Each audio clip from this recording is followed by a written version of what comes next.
Hello गाइजहरू, आज चाहिँ बाख्रा गोठाला ठ्याक्क भएर हाम्रो तल्लो खेततिर बाख्रा गोठाला आएको छन्। देख्न सक्नुहुन्छ हाम्रो बाख्राहरू यसरी चरेको अवस्था छ। पर हुनुहुन्छ हाम्रो आन्टी म भएर बाख्रा हेर्न आज चाहिँ हो तल खोलातिर लगेको।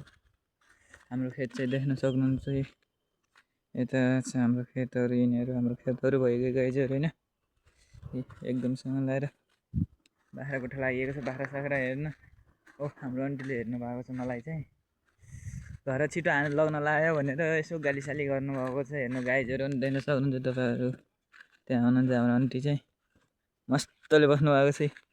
बाख्रा चाहिँ यता छ नि, धेरै त छैनन् बाख्रा।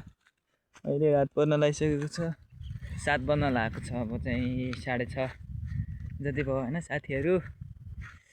अनि मेरो यो चाहिँ मिनी भ्लग भनौँ कि अब यो लङ भ्लग भनौँ कि के भनौँ होइन। एकदमसँग लाएर यसो गोठाला आउँदै हिँड्दै बनाएको छु। तपाईँहरू चाहिँ कतिको जानुहुन्छ गोठालातिर? हामी चाहिँ बहुत हिँड्छौँ गोठाला।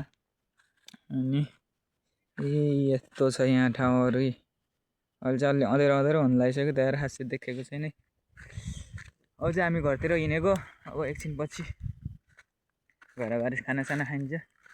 ल गाइजहरू, आजको लागि चाहिँ यति छ मेरो भ्लग। हेर्नु होला होइन। तिलक भण्डारी भनेर सर्च गरेर हेर्नु होला। एकदमसँग लगाएर भाइरल बनाइदिनु होला हामीलाई पनि। गोठाला हिँडेको देखाउँछ हामी चाहिँ। हो तल चाहिँ अरूको मान्छेको बाख्रा छ, गोठाला हिँडेछन्। ल बाई बाई गाइज।